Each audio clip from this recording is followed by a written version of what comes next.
Nah, pengertian mutasi adalah perubahan yang terjadi pada urutan nukleotida. Mutasi terdiri atas dua macam, yaitu jika perubahan nukleotida terjadi di suatu gen, maka disebut sebagai mutasi gen. Nah, sedangkan jika perubahannya terjadi di struktur atau jumlah kromosom, itu merupakan suatu mutasi kromosom. Nah, kita langsung pindah ke slide berikutnya. Langkah awal. Nah, di langkah awal di sini merupakan proses mencari bibit semangka dan cairan kolkisin. Nah, di sini kami pergi ke toko tani, tepatnya di Kota Kendari, dan nama toko taninya adalah Toko Tani Sarjaya. Nah, di sini kami menemukan bibit semangka, tetapi cairan kolkisinnya itu kita tidak temukan. Oleh sebab itu, kami berinisiatif untuk mengunjungi beberapa toko tani yang ada di Kota Kendari, seperti sekitaran Mandonga, sekitaran Andonomu, dan sekitaran Kota Lama. Nah, tetapi kami tidak menemukan cairan kolkisin ini. Nah, kemudian lanjut.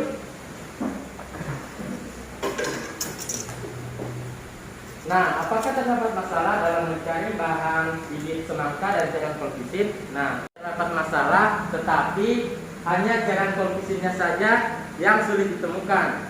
Oleh sebab itu, kami berinisiatif untuk melakukan penelusuran di internet, apakah yang menyebabkan cairan kolkisin ini menjadi langka. Nah, setelah itu kami mendapatkan informasi bahwa cairan kolkisin ini merupakan salah satu jenis cairan yang hampir mirip dengan narkotika. Oleh sebab itu sangat sulit untuk ditemukan. Nah, setelah itu lanjut ke bagian solusi. Bagaimana solusi yang kita dapat selesaikan dalam mencari cairan kolkisin tersebut? Nah, karena cairan kolkisin ini sangat sulit ditemukan, oleh sebab itu kami meminta saran kepada guru biologi, yaitu Ibu Haja Fatimah Sang Abu Masih SPD untuk meminta pendapat apa solusi yang akan diberikan nantinya. Nah, setelah itu ternyata Ibu Guru memberikan sebuah solusi, yaitu membeli bibit semangka yang sudah non biji, yang merupakan hasil mutasi.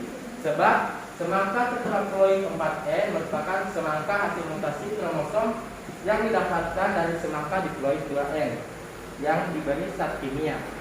Nah, setelah itu untuk lanjut ke slide berikutnya, saya akan menunjuk salah satu teman saya untuk maju mempresentasikan.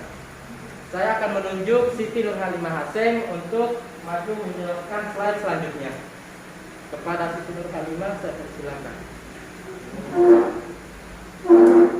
Assalamualaikum warahmatullahi wabarakatuh. Waalaikumsalam warahmatullahi wabarakatuh. Di sini saya akan menjelaskan mengenai persiapan alat dan bahan.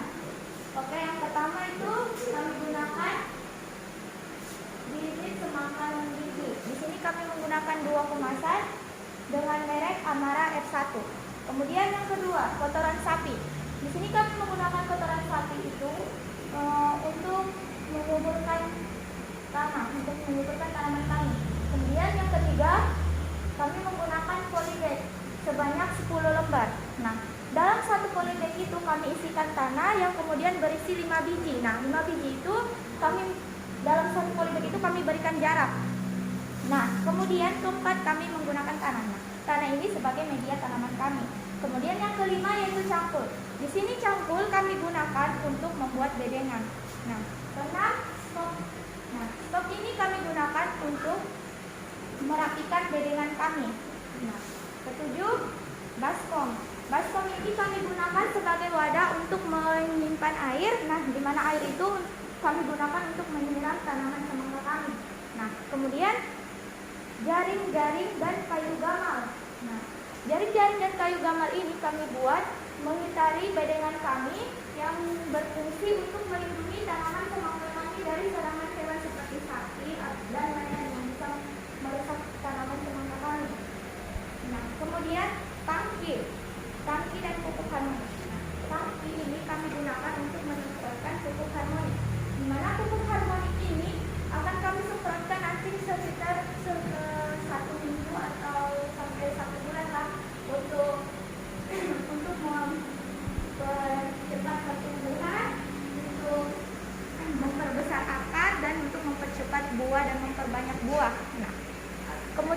pelepah pisang. Nah, kenapa kami menggunakan pelepah pisang? Awalnya itu kami ingin menggunakan plastik mulsa. Hanya saja setelah kami cari di toko tani, plastik mulsa itu dijual per roll, tidak ada yang per meter. Nah, per roll itu 400 meter. Nah, sedangkan kami hanya ingin menggunakan per meter saja, cuman 10 meter. Nah, kemudian kami pikir-pikir juga per roll itu cukup mahal ya. Jadi kami tidak bisa membeli itu. Jadi kami membuat kreativitas baru, kami membuat inisiatif baru, yaitu menggunakan pelepah pisang. Nah, pelepah pisang ini kami gunakan untuk menutup tanaman semangka kami yang kami pindahkan di bedengan, bertujuan untuk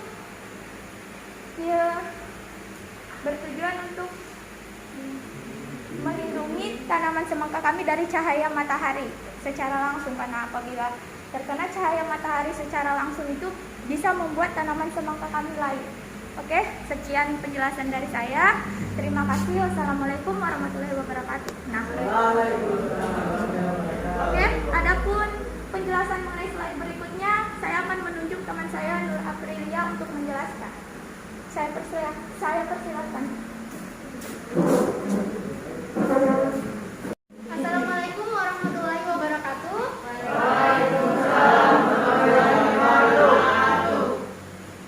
Perkenalkan, nama saya Nur Aprilia. Kali ini saya akan menjelaskan mengenai persiapan lokasi yang telah kami rancang. Yaitu yang pertama, mengenali kondisi lahan. Oke, mengenali kondisi lahan adalah hal yang paling utama dan sangat penting. Sebab sebelum melakukan perencanaan tanaman, persiapan lahan yang baik akan sangat berpengaruh dan akan membantu proses proyek kami kali ini. Lalu poin yang kedua yaitu tempat lokasi lahan. Tempat lokasi lahan yang kami pilih yaitu berlokasi dekat dengan persawahan. Mengapa demikian? Sebab setelah kami amati bahwa tanah yang ada dekat dengan persawahan itu jauh lebih baik, seperti dari tingkat kesuburan, dan setelah kami tinjau lebih dalam mengenai kandungan tanah yang ada dalam tanah yang ada di persawahan itu ternyata mengandung banyak unsur mineral. Lalu yang ketiga yaitu ukuran bedengan. Ukuran bedengan yang kami buat itu dari tinggi, panjang, lebar itu ukurannya berbeda-beda. Misal tinggi dari bedengan yang telah kami buat, setelah kami ukur, tingginya itu 50 sampai 60 cm. Lalu panjang bedengan, satu bedengan itu panjangnya itu 5 meter, jarak antar bedengan itu 60 cm, dan lebar dari bedengan itu yaitu berukuran 1 meter.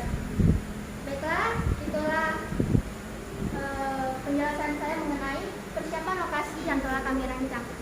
Baiklah, saya akan mempersilakan rekan saya untuk menjelaskan slide berikutnya. Saya persilakan kepada Pak Muhammad Roy untuk menjelaskan slide berikutnya. Oke, baik. Assalamualaikum warahmatullahi wabarakatuh. Waalaikumsalam warahmatullahi wabarakatuh. Jadi, di sini saya akan menjelaskan bagaimana cara membuat bedengan. Jadi langkah-langkah membuat bedengan, yang pertama tentu saja kita menyiapkan lahan. Dan ketika kita sudah mendapatkan lahan, kita bisa mulai mencangkulnya dengan cangkul ya tentunya, yaitu dengan lebar 1 meter dan juga panjangnya ini 5 meter. Nah, kemudian setelah semua bagian itu telah tercampur, kita bisa langsung saja membuat bedengannya. Nah teman-teman, mungkin dari kalian semua ada yang belum tahu ya apa itu bedengan. Jadi bedengan itu adalah permukaan tanah yang lebih tinggi daripada sebelumnya. Nah biasanya ini bedengan ini berbentuk persegi panjang dan juga dikelilingi oleh parit. Parit ini berfungsi untuk keluar masuknya air agar tidak jadi genangan air atau bisa menyebabkan tanaman mati ya.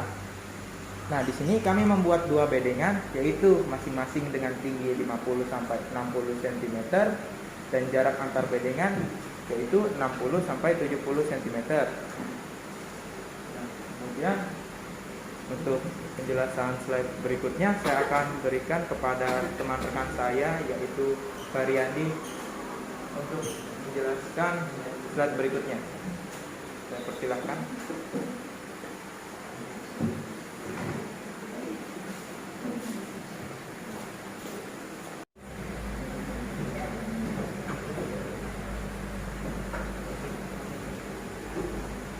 Assalamualaikum warahmatullahi wabarakatuh. Waalaikumsalam warahmatullahi wabarakatuh. Baik teman-teman, di sini saya akan menjelaskan apakah ada masalah yang terjadi pada saat pembuatan bedengan. Pada tanggal 15 sampai 6 Januari, tepatnya pada malam hari, terjadilah hujan yang sangat lebat. Dan pada keesokan harinya, kami datang kembali ke tempat pembuatan bedengan kami dan kami melihat genangan air yang cukup tinggi. Kami berinisiatif untuk membuat parit baru agar bisa menyurutkan air. Namun usaha kami sia-sia. Parit yang kami buat tidak bisa menyurutkan air. Dan pada keesokan harinya kami berinisiatif untuk membuat bedengan cadangan. Nah, untuk slide selanjutnya saya akan menunjuk teman saya Asdiansyah untuk menjelaskannya. Sekian dari saya. Assalamualaikum warahmatullahi wabarakatuh. Slide baru nih. Kasih jalan tuh.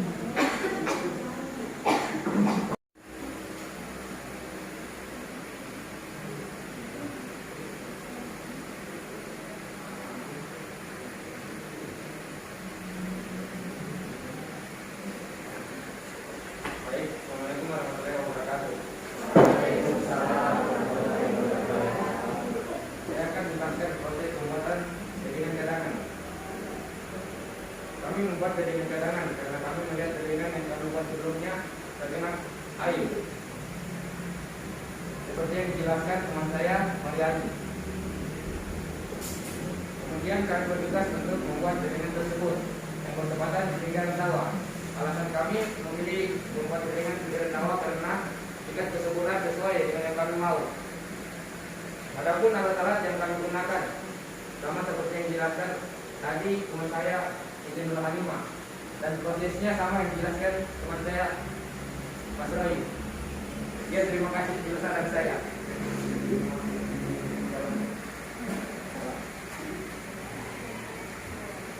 Nah, pada slide selanjutnya saya akan menunjuk teman saya untuk menjelaskan.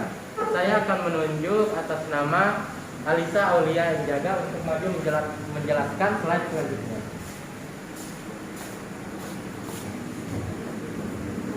Baik, bismillahirrahmanirrahim. Assalamualaikum warahmatullahi wabarakatuh. Saya akan menjelaskan tentang cara penanaman bibit semangka dan gigi. Yaitu pertama adalah persiapan pupuk dan tanah. Di sini kami menggunakan pupuk dan tanahnya itu 1:1, yang dimana pupuk dan tanahnya itu kami campur terlebih dahulu. Lalu yang kedua persiapan polybag. Di sini kami menggunakan 10 polybag yang sedang. Nah, proses penanaman bibitnya juga dan perkembangannya yaitu setelah kami memasukkan tanah dan pupuk dari kotoran sapi itu dalam polybag. Nah, pupuknya itu jangan terlalu banyak ya teman-teman, maksudnya setengah dari polybag itu saja. Nah, lalu setelah itu kami memasukkan bibit semangka dan giginya itu secara berjarak sebanyak 5 bibit. Lalu keesokan harinya di pagi hari kami menyimpannya di halaman depan rumah kami. Mengapa?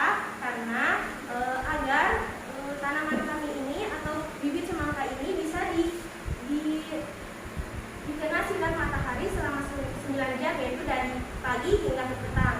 Nah, untuk hari pertama belum ada kami lihat munculnya tunas, tetapi hari kedua, ketiga, dan keempat sudah mulai tumbuh walaupun belum muncul daun, akan tetapi tunas dari bibit semangka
dahulu, lalu kami bentuk segitiga. Mengapa? Agar bisa kami tutupi tanaman kami, biar tanaman kami itu tidak terlalu terkena matahari, karena beberapa hari ini mungkin teman-teman sudah lihat matahari sangat panas. Jadi apabila terkena langsung sinar matahari, maka daunnya itu akan layu sehingga nanti ditakutkan akan mati. Nah, melepas pisang ini bisa membantu untuk menjaga kelembapan tanah juga, dan juga menjaga agar daun pada bibit semangka kita itu akan tumbuh dengan subur. Nah, adapun presentasi kami akan kami lakukan dalam waktu dekat ini, dalam waktu dekat ini tentang perkembangan proyek kami selanjutnya. Baik, saya kira itu saja. Bila kita wal hidayah. Assalamualaikum warahmatullahi wabarakatuh.